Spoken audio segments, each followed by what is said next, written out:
es algo esencial. Y por eso, en la medida en que el tiempo lo permite, yo he estado en los medios. O sea, lo que pasa es que no podría estar todos los días. Me gustaría, pero no podría estar todos los días. No, tiene que trabajar. Vamos a una pausa pequeña y luego voy a volver con una última pregunta sobre el tema de APPs y perfecto, me gustaría hablar de empleo, de la interoceánica y de energía con usted, tras la pausa. Luis Valdivieso, ministro de Economía, está con nosotros. Me quedó pendiente una pregunta sobre el reglamento. Eso de que podría incrementarse hasta un 10% el cofinanciamiento del Estado, lo cual es una excelente noticia. ¿Qué le van a pedir a cambio al sector privado? O sea, así, tan bonito, tan fácil, ¿qué, en temas de mantenimiento, en temas de garantías, qué se le va a pedir a cambio de este 10%? Bueno, hay todo tipo de requisitos porque hay varias modalidades de participación. Entonces hay diferentes tipos de requisitos que se van a exigir, pero diríamos, la idea es tener una asociación donde los riesgos estén bastante bien distribuidos. Los requisitos van a ser mucho más exigentes. Bueno, siempre han sido exigentes, ¿no? Y yo creo que el sector privado no está tratando de evadir requisitos exigentes. Lo que ellos quieren es una distribución justa de los riesgos, como dijo usted al principio. No quieren cargar con todo el riesgo del proyecto y como debe ser. O sea, estas cosas se hacen para justamente compartir, hacer una asociación, compartir los riesgos y avanzar en el proceso de cerrar la brecha de inversión en infraestructura. Un reglamento viable, porque como usted dijo, además lo que quiere la gente es ver las obras. Eso es lo que importa, más allá de lo que se discute entre el privado y el público. Interoceánica, vamos con la interoceánica. Se requería o se requiere 741 millones, ¿verdad? A precio de septiembre del 2008. ¿Iban a definir ustedes el esquema de financiamiento hoy? Estamos en ese proceso. Lo que dije ayer en el Congreso es que lo decidíamos hoy o el próximo miércoles a más tardar. Estamos elaborando justamente lo que mencioné ayer en el Congreso, y lo vuelvo a repetir aquí, es un proyecto sustantivo para el país, se va a realizar. Lo que pasa es que la modalidad de financiamiento que teníamos antes era que el concesionario se endeudaba y nos transfería el costo del financiamiento. En este momento de turbulencia, si el concesionario se endeuda, conseguiría una tasa de interés mucho más alta que la que nosotros podríamos conseguir. Muy caro. Exactamente. El fondeo es caro, por consiguiente estamos viendo nosotros las alternativas, nos estamos dando todas las opciones y en eso estamos en discusiones, diríamos, para ver cuál es la mejor alternativa. ¿Va a ser parte público, parte privado? Acordémonos que Odebrecht anunció parar las obras si es que no veía el dinero. Odebrecht ha anunciado también hace varios días que va a continuar las obras. Las obras continúan, no se paran. Entonces han conversado con ellos. Indudablemente, o sea, ellos son los que están en este momento trabajando los tramos 2, 3. ¿Y cuál ha sido el mensaje? Compartir el riesgo. Indudablemente, o sea, lo que pasa es que ellos querían una garantía de cómo se iba a financiar la cosa. Nosotros lo que hemos dicho es, tenemos que explorar. Mi trabajo en este momento es garantizar el mínimo costo del financiamiento del proyecto. El trabajo del Ministerio de Transportes y Comunicaciones ha sido evaluar toda la viabilidad del proyecto, el aumento en los costos unitarios, y así ellos han trabajado un año, 14 ingenieros del Ministerio de Transportes. Ellos han evaluado de manera continua con las compañías privadas que están involucradas y a nosotros se nos ha pedido que intervengamos hace unos meses para evaluar la mejor manera de financiarlo. En este transcurso ha cambiado la situación financiera y tenemos que tener mucho cuidado. Lo que pasa es que usted lo dijo al principio, tenemos que ahorrar, tenemos que ver la mejor manera y la más eficiente de gastar para, digamos, en este proceso que se viene, ver en qué momento se entra, digamos, ¿no? Entonces, pero al mismo tiempo usted ha dicho que no vamos a tomar créditos del extranjero, pero al mismo tiempo usted dice que se va a compartir aquí el tema del dinero para la interoceánica. Entonces, ¿de dónde se va a sacar el dinero si no se van a tomar créditos? ¿O ya cambiaron de opinión? No, nosotros seguimos tomando créditos para proyectos. O sea, hemos seguido tomando créditos para proyectos. Bueno, los de emergencia, los que estaba ofreciendo la CAF y los de emergencia, esas son líneas de contingencia que no se han usado. Líneas de crédito del extranjero. Usted dijo que no se iban a tomar líneas de crédito. No, las líneas de crédito de contingencia, que son las que se usan de emergencia de libre disponibilidad. El financiamiento de un proyecto siempre se puede tomar y eso está contemplado en la ley de presupuesto. Y en eso está pensando en el caso de la interoceánica, obviamente. Indudable, tenemos que ver todas las fuentes alternativas. Lo importante es que no se pare el proyecto. ¿Se va a tomar el de la CAF? La CAF hizo un ofrecimiento. Bueno, la CAF tiene unos créditos interesantes, el BID también, el Banco Mundial también. O sea, hay diferentes alternativas. En eso estamos en este momento buscando las mejores opciones. Vamos a un tema vinculado a algo que a la gente le interesa, el empleo. Ya en su momento el ministro Villasante dijo que no es, no ahora, pero que va a haber una restricción en el crecimiento del empleo el próximo año. Me imagino, por todo lo que hemos conversado, ustedes de la misma opinión. Bueno, si el país continúa creciendo a unas tasas entre 6 y 7%, no habría razón para que va a haber una disminución en el aumento del empleo. No estoy de acuerdo con usted, ministro. Le digo porque Lima, trimestre móvil, julio-septiembre, empleo prácticamente estancado, 0,2, a pesar de que el país va a crecer casi 10. Sí, o sea, bueno, en realidad lo que hay que ver es a nivel nacional. Y lo que hemos estudiado nosotros nos indica que el crecimiento del empleo, no solamente por primera vez en los últimos 2 años, se ha distribuido geográficamente y espacialmente muy bien. Entonces hay zonas del país donde el crecimiento está creciendo bastante rápido. O sea, no solamente hay que mirar Lima, hay que mirar otras regiones que están creciendo. Tomé Lima como ejemplo porque me llamó la atención la cifra de 0,2, casi estancado. Sí, pero diríamos, hay que mirar con cuidado, porque tenemos que ver, o sea, muchos aspectos del crecimiento. Y por ejemplo, si uno mira la distribución del crédito nomás, en las regiones está creciendo 65, 60 y 70%.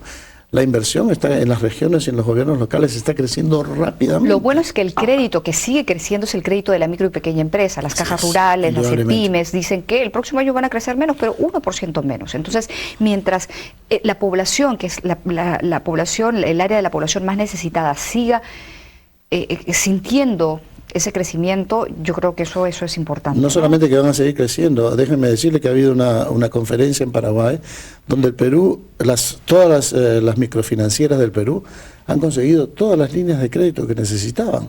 Es el único país. ¿A quién más se las van a dar, pues, ministro? Bueno, es que lo que pasa es que hay otros países que fueron y que tenían microfinancieras, pero no de la solvencia y no con el crecimiento que están respaldando estas empresas. Entonces, por eso le decía a quién más se las van a dar. O sea, lo cual es bueno, obviamente, también, ¿no? Entonces usted no es tan, no digamos que el ministro Villasante es pesimista, porque él dice, va a crecer el empleo, pero no tanto como este año. Exactamente. Eso ¿Usted cree lo mismo? Es exactamente lo que he dicho.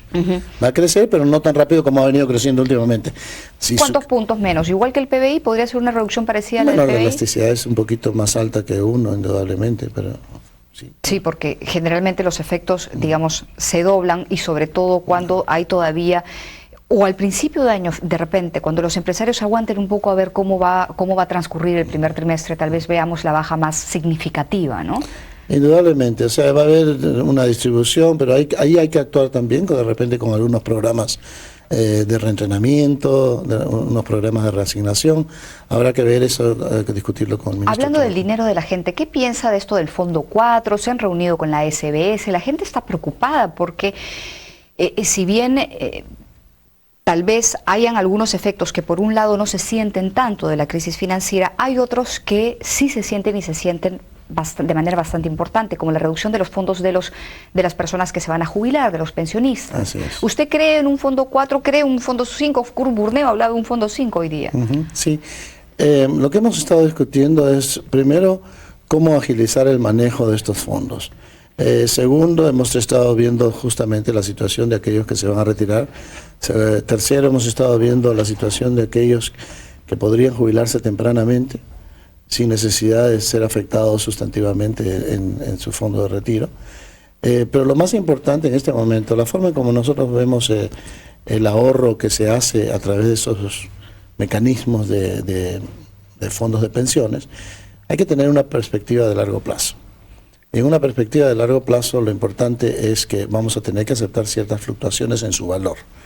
Por consiguiente, es muy importante el tipo de estructura de la cartera de inversiones que tienen estas organizaciones y cómo se comportan. En este momento se comportan de una manera, actúan muy conjuntamente porque hay unos criterios que no les permiten desviarse, asumir ciertos riesgos o cambiar mucho la composición de sus carteras. Actúan muy en concertación. Estamos tratando de ver todos estos mecanismos con la Superintendencia de Bancos, que es el ente regulador, y hemos conversado con algunos de los tesoreros ya. Hemos visto acciones que han tomado recientemente. Mañana hay una conferencia de prensa de 4 de los jefes de inversiones de las AFPs. Excelente. ¿No será que van a anunciar algo? Ojalá. No, pero se lo estoy preguntando a usted. Lo que sería... O no puede si me dice que no puede anticiparlo, lo entiendo porque le va a aguar la fiesta mañana a las 4 FPs. Pero bueno, por lo menos, ¿hay algo que se va a obtener mañana? Lo que le puedo decir es que hoy día ha habido la colocación de un bono de una empresa privada eléctrica que ha obtenido una tasa muy interesante de rendimiento, o sea, de una tasa de interés muy interesante, y las AFPs han comprado acciones en esa empresa. Lo que indica que efectivamente comienzan a invertir en empresas que tienen buen rendimiento.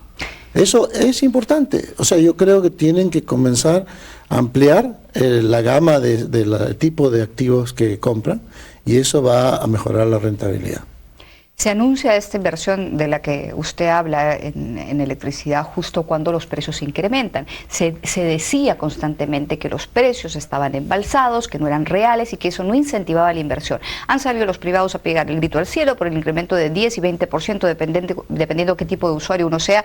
Y lo que, por ejemplo, algunos dicen es el petróleo, es el dólar, en fin, mil y un cosas que se han dicho al Congreso. El Congreso no les ha creído, al parecer, porque los están llamando a ustedes. Hay otros analistas que opinan que ese desembalse es porque se está sincerando el precio debido a que hay ahora oferta y demanda libre mercado. No está pesando, o la composición, digamos, de las compras se da más en una proporción de ofertas, y oferta y demanda tiene un nombre, lo olvidé, ahora lo recuerdo, más que con el precio, digamos, tomando como referencia el precio regulador de Osimermin. Bueno, lo que sí ha habido es definitivamente un cambio en la estructura de precios de los insumos para producir la electricidad, y el costo marginal ha cambiado porque la generación en el margen está siendo con insumos mucho más caros. Pero diríamos, lo que también vamos a observar, ya observamos la semana pasada, una reducción en el precio de los combustibles, y esperamos que esta reducción siga, ya que el precio del petróleo se ha caído por debajo de $60. Indudablemente eso nos pone en una posición de ¿Pero estaban o no los precios embalsados? Sí, indudablemente no había habido aumento desde el mes de mayo. Si hubiéramos podido cambiar o Sinermin hubiera podido cambiar los precios mes a mes, de repente el impacto hubiera sido diferente. ¿Es saludable este incremento? Indudablemente, no queremos tener precios embalsados, no tiene sentido tener precios embalsados. Lo que sí es importante es seguir en las condiciones de mercado. Por eso ahora que el precio del petróleo va a caer, indudablemente vamos a beneficiarnos de esa caída del precio del petróleo. Ministro, me queda 1 minuto y 2 preguntas. Número 1, usted dice el petróleo cae, el combustible cae, pero les echan la culpa a ustedes. ¿Por qué? Porque dicen que se está trasladando mucho para pagarle al fondo y que por lo tanto no se puede trasladar tanto a la gente. Supongo que las refinerías tampoco quieren sacrificar sus utilidades. Bueno, esa es la primera pregunta.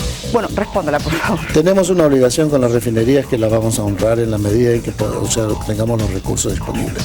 Lo que nos preocupa en este momento es muy importante que el sistema no genere subsidios más. Eso es lo más importante. ¿No se puede disminuir ese aporte o esa recuperación de lo que se subsidió? Las refinerías no tienen por qué financiar al país. Nos ha costado 3.500 millones de soles el subsidio que hemos incorporado para proteger al país del alza del precio del petróleo. Ahora que baja, lo que estamos haciendo es bajándolo, de repente reincorporar algunos de los impuestos que se sacaron.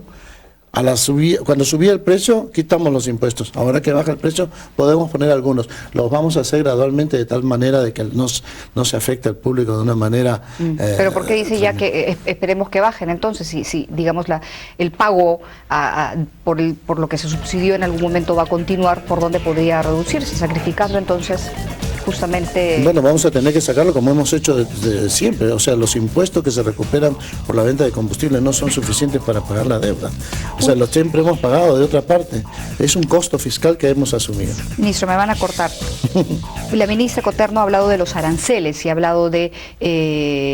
protección negativa. Protección negativa. Sí. ¿Se está viendo? Sí, indudablemente. ¿Cuándo se va a conocer la lista? Bueno, lo estamos analizando. O sea, una vez que tengamos una definición respecto a eso, lo vamos a corregir, si es que hay algo que corregir. ¿Antes del fin de año? Indudablemente. Gracias por estar con nosotros, ministro Valdivieso. Oye, gracias por su presencia. Espérenme, por favor, que me despida. No se mueva. Luis Valdivieso, ministro de Economía y Finanzas, ha estado con nosotros. Ya se quiere ir, pero lo voy a retener aquí unos minutos más. Hasta mañana. Gracias.